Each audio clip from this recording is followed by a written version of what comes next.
네, 안녕하세요. 오늘 우리가 함께 나눌 이야기는요. 정말 깊은 절망 속에서도 움튼 희망에 관한 이야기입니다. 바로 바빌론 유배라는 정말 캄캄한 현실에 던져진 이스라엘 백성에게 에스겔 선지자가 보여준 놀라운 회복의 청사진인데요. 여러분께서 보내주신 여러 관점들을 바탕으로 특히 그 유명한 마른뼈 환상 있잖아요. 그 이후에 이어지는 약속들, 그러니까 새로운 마음과 또 새로운 성전에 대한 비전을 중심으로 한번 깊이 파고 들어가 보려고 합니다. 자, 그럼 시작해 볼까요? 네, 반갑습니다. 당시 유배민들의 심정을 생각해 보면요. 정말 모든 것이 끝났다고 느꼈을 겁니다. 나라가 망하고 예루살렘 성전은 불타버렸으니까요. 이건 그냥 건물이 무너진 게 아니라, 하나님이 우리를 버리셨나? 혹은 하나님이 저 바빌론 신에게 패배하신 건가 하는 신앙의 근간이 흔들리는 그런 사건이었을 거예요. 아, 그렇죠. 눈에 보이는 성전이 사라졌다는 건 하나님의 임재, 그 영광이 떠나버렸다고 느꼈을 테니까요. 정말 상상하기 힘든 절망이었겠네요. 맞습니다. 그런 어둠 속에서 에스겔이 전한 메시지, 특히 이제 후반부에 나오는 회복의 약속들, 그리고 아주 구체적으로 묘사되는 그 새 성전에 대한 환상은 단순한 위로 그 이상이었어요. 이건 뭐랄까, 미래를 향한 아주 강력한 신학적인 선언이자 희망의 근거를 다시 세우는 작업이었다고 볼 수 있습니다. 오늘 그 의미를 좀 차근차근 풀어가 보면 좋겠습니다. 좋습니다. 그럼 먼저 그 예루살렘이 함락되었다는 소식이 전해진 이후에 에스겔의 역할에 좀 변화가 생기는 지점부터 짚어보면 어떨까요? 이전에는 임박한 심판을 막 경고하는 어떻게 보면 좀 무서운 파수꾼이었다면 이제는 분위기가 달라지잖아요. 회개와 회복을 외치는 파수꾼으로 다시 세워지는 거죠. 그리고 하나님께서 아주 중요한 말씀을 하시죠. 나는 악인이 죽는 것을 기뻐하지 않는다. 오히려 악인이 그의 길에서 돌이켜 떠나 사는 것을 기뻐한다. 바로 이 말씀입니다. 아, 그 말씀이요. 들어보면 하나님의 본심은 심판 자체가 아니라 생명과 회복에 있다는 걸 아주 분명하게 보여주는 것 같아요. 그렇죠. 그러면서 이제 강조되는 것이 개인의 책임이에요. 이전에는 뭐랄까, 조상들이 죄를 지어서 우리가 이렇게 고통받는다. 이런 집단적인 책임론, 운명론 같은 게 강했다면요. 이제는 각 사람이 자기 죄에 대해 책임을 져야 하고 또 반대로 각 사람의 회개를 통해 새로운 삶이 가능하다는 메시지가 전면에 등장합니다. 아하, 그러니까 공동체 전체가 함께 망하는 그런 분위기에서 아니야, 너 한 사람 한 사람의 선택이 중요해. 네가 돌이키면 살 수 있어. 이렇게 메시지가 바뀌는 거군요. 네, 바로 그겁니다. 심판은 끝이 아니라 어떻게 보면 정화의 과정이고 그 이후에는 하나님의 자비와 회복의 의지가 있다는 걸 분명하게 보여주는 거죠. 이제 각 개인이 회개라는 선택을 통해서 미래를 바꿀 수 있다는 그런 희망의 문을 열어준 셈입니다. 더 이상 남탓만 하고 있을 게 아니라 나의 책임과 선택에 주목하게 만드는 거죠. 그 희망을 정말 가장 극적으로, 시각적으로 보여주는데 바로 그 유명한 마른 뼈 골짜기 환상, 에스겔 37장이 아닐까 싶어요. 와, 이건 정말 네, 그렇죠. 그 장면은 정말 압권입니다. 에스겔이 환상 중에 골짜기로 이끌려가는데 거기에 마른 뼈들이 가득합니다. 완전히 생명력을 잃고 흩어져서 정말 소망이라고는 찾아볼 수 없는 그런 상태죠. 당시 유배민들의 심정이 딱 그랬을 것 같아요. 우리의 뼈들이 말랐고 우리의 소망이 없어졌으니 우리는 다 멸절되었다 이렇게 탄식했으니까요. 완전히 절망 상태인 거죠. 네, 바로 그 상태를 하나님께서 보여주시는 겁니다. 그런데 거기서 끝이 아니죠. 하나님께서 에스겔에게 명령하십니다. 이 뼈들에게 대언하여라. 에스겔이 말씀대로 대언하자 뼈들이 서로 막 연결되고 힘줄이 생기고 살이 오르고 가죽이 덮입니다. 근데 아직 생기는 없어요. 아, 그렇죠. 아직은 그냥 사람 형상이 된 거지 살아있는 건 아니었죠. 네, 그때 하나님께서 다시 명령하시죠. 생기를 향하여 대언하라. 생기야, 사방에서부터 와서 이 죽임을 당한 자에게 불어서 살아나게 하라. 에스겔이 그대로 하니까 생기, 즉 하나님의 영, 루아흐가 그들 속에 들어가고 그들이 살아나서 일어나 서는데 와, 정말 어마어마하게 큰 군대가 되는 겁니다. 와, 정말 상상만 해도 소름이 돋네요. 완전히 죽었던 말라 비틀어졌던 뼈들이 살아나서 거대한 군대가 된다는 거잖아요. 이 환상을 본 유배민들은 어떤 느낌이었을까요? 정말 충격과 전율 그다치였을 것 같은데요. 엄청난 충격이었을 겁니다. 근데 여기서 핵심은 이 모든 일을 누가 행하느냐 하는 거예요. 마른 뼈들이 스스로 우리 살아나야겠다 하고 노력해서 살아난 게 아니잖아요. 아, 네, 그렇죠. 하나님의 말씀과 하나님의 영, 그 생기가 임했을 때 비로소 살아난 거죠. 바로 그겁니다. 이스라엘의 회복, 즉 국가적인 부활과 영적인 재탄생은 인간의 힘이나 노력, 자격 이런 걸로는 절대 불가능하고 전적으로 하나님의 주권적인 능력과 은혜, 그분의 영에 의해서만 가능하다는 것을 아주 강력하게 보여주는 거죠. 너희는 끝났다고 말하지만 아니, 내가 너희를 다시 살릴 것이다. 내 능력으로. 이런 선포인 셈입니다. 이건 정말 흔들릴 수 없는 약속이에요. 근데 하나님께는 새로운 시작의 재료가 되는 거군요. 네. 그리고 이 국가적인 부활의 약속 이후에 하나님께서는 더 근본적인 문제로 이제 시선을 돌리십니다. 단순히 겉모습만 회복시키는 게 아니라 이스라엘이 왜 계속 실패했는지 그 근본 원인을 다루시는 거죠. 아, 그게 바로 에스겔 36장에 나오는 새 마음과 새 영에 대한 약속인가요? 내가 너희에게 새 영을 주며 너희 육신에서 굳은 마음, 돌 같은 마음을 제거하고 부드러운 마음, 살 같은 마음을 줄 것이다. 이 말씀이요? 맞습니다. 이 부분이 정말 중요합니다. 어떻게 보면 에스겔의 예언의 핵심 중 하나라고 할 수 있어요.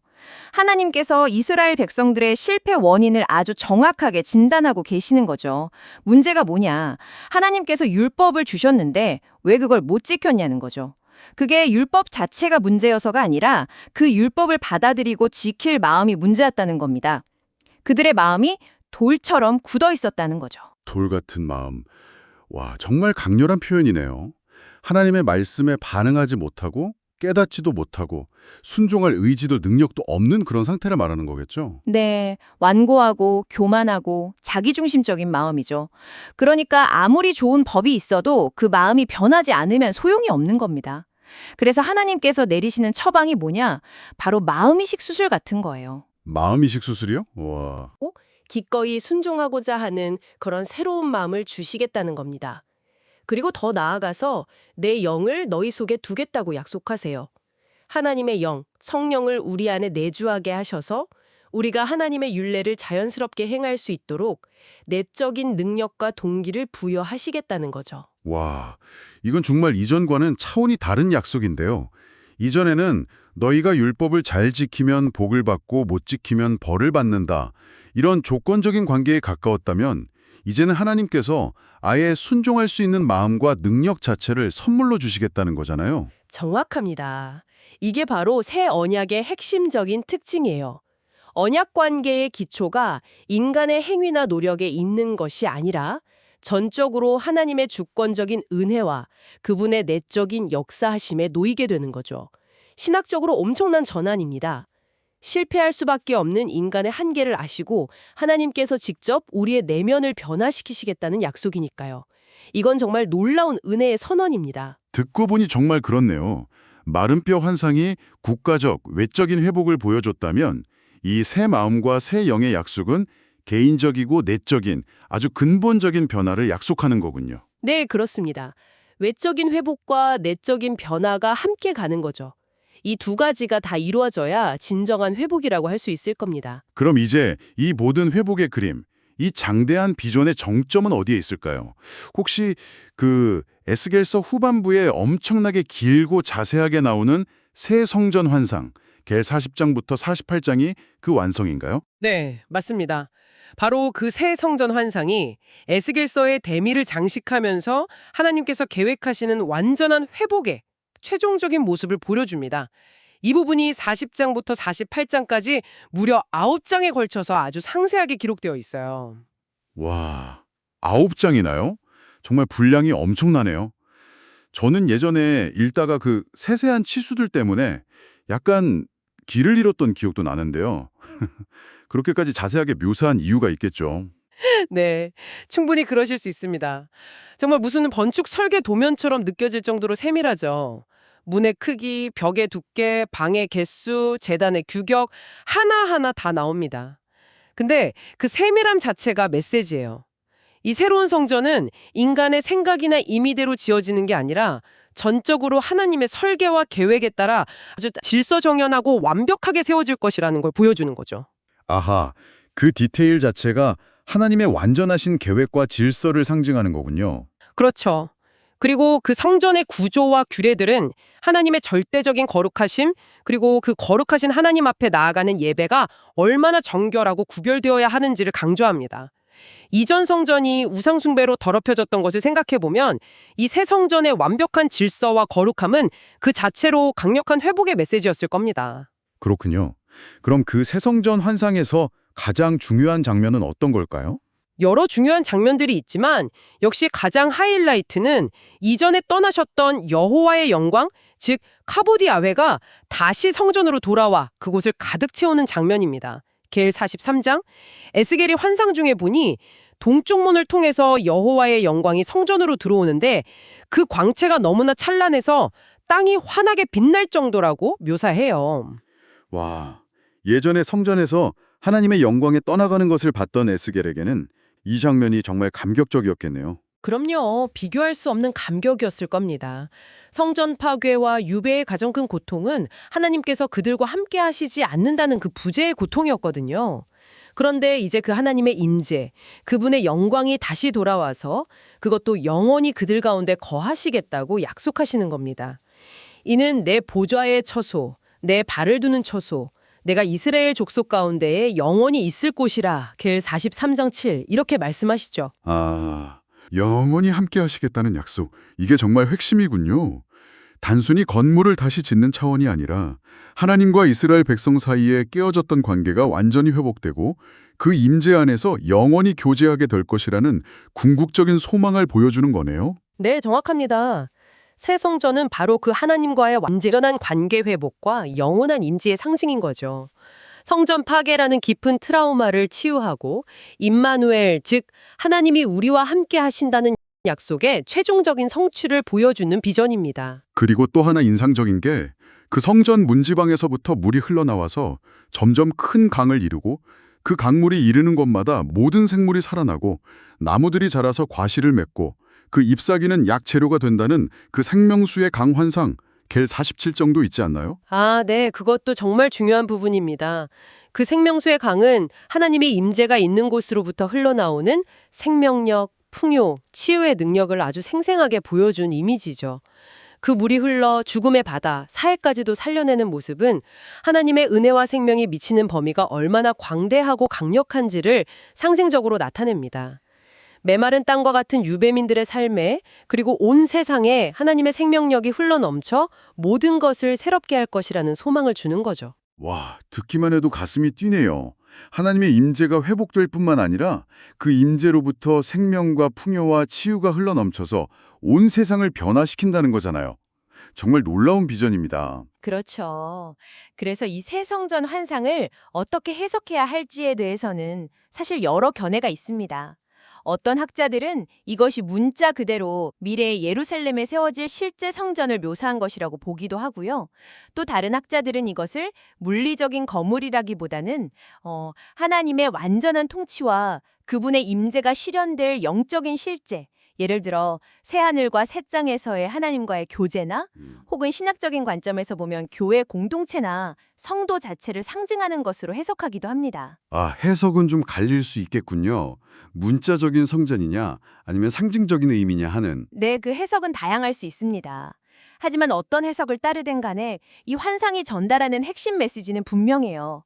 그것은 바로 하나님께서 자기 백성 가운데 아주 가깝게 그리고 영원히 거하시기를 얼마나 간절히 원하시는가 하는 것입니다. 그리고 그 하나님의 임재 안에서 완전한 질서와 거룩함, 생명과 풍요가 회복될 것이라는 약속이죠. 절망의 땅 바빌론에서 포로로 잡혀있던 백성들에게 이보다 더 큰 위로와 소망은 없었을 겁니다. 네, 정말 그렇네요. 오늘 에스겔서 후반부에 담긴 이 놀라운 회복의 메시지를 쭉 따라가 보니까요. 그 스케일이 정말 어마어마하다는 생각이 듭니다. 민족 전체의 완전한 절망 속에서 시작해서 마른 뼈들이 살아나는 국가적인 부활, 그리고 더 나아가 개인의 내면 깊숙한 곳의 변화, 그 돌 같은 마음이 살처럼 부드러워지는 새 마음과 새 영의 약속, 그리고 마침내 하나님의 영광이 가득한 새 성전에서 그분과 영원히 함께 거하게 되는 비전까지. 정말 장대하고 완전한 회복의 그림이네요. 그렇습니다. 에스겔의 메시지는 결국 하나님의 신실하심을 이야기하는 것 같아요. 인간은 실패하고 넘어지고 언약을 깨트릴지라도 하나님은 당신의 약속에 신실하시고 그분의 계획을 결국 이루어내신다는 거죠. 그리고 아무리 기쁜 절망과 죽음의 골짜기라 할지라도 하나님께는 그것이 끝이 아니라는 것. 그분의 능력과 은혜는 언제나 그 너머에 있는 새로운 시작, 새로운 생명을 바라보게 하신다는 것을 아주 강력하게 증언하고 있습니다. 심판 너머에는 언제나 더 큰 회복과 자비가 준비되어 있다는 희망의 메시지인 거죠. 네, 심판 너머의 희망. 오늘 이야기의 핵심인 것 같습니다. 자, 그럼 이제 마무리를 해야 할 시간인데요. 마지막으로 청취자분들께 이런 질문을 한번 던져보고 싶습니다. 지금으로부터 수천 년 전 그 머나먼 땅 바벨론의 포로 수용소와 같은 절망적인 현실 속에서 한 선지자가 보았던 이 완전한 회복과 하나님의 임재에 대한 비전, 그 뜨거운 갈망이 오늘날을 살아가는 우리에게는 과연 어떤 의미로 다가올 수 있을까요? 네, 좋은 질문입니다. 어쩌면 우리도 각자의 삶에서 크고 작은 유배지를 경험하고 있을지 모릅니다. 소망이 끊어진 것 같고 내 힘으로는 도저히 벗어날 수 없을 것 같은 그런 상황들 말이죠. 그렇죠. 그런 때 이 에스겔의 비전, 특히 마른 뼈를 살리시고 돌 같은 마음을 부드럽게 하시며 마침내 당신의 임재로 우리를 가득 채우시겠다는 그 하나님의 약속이 우리에게 어떤 실제적인 위로와 힘이 될 수 있을지, 이 고대의 소망이 오늘 우리의 영적인 갈망과 또 현실적인 문제들과 어떻게 연결될 수 있을지 각자의 자리에서 한번 조용히 곱씹어보는 시간을 가져보시는 것도 참 좋겠다는 생각이 듭니다. 네, 그 성찰의 시간이 우리 각자에게 또 다른 희망의 씨앗이 될 수 있기를 바랍니다. 네, 오늘 깊이 있고 또 희망 가득한 이야기 나눠주셔서 정말 감사합니다. 오늘 저희가 준비한 심층 분석은 여기까지입니다. 함께해 주신 여러분 고맙습니다.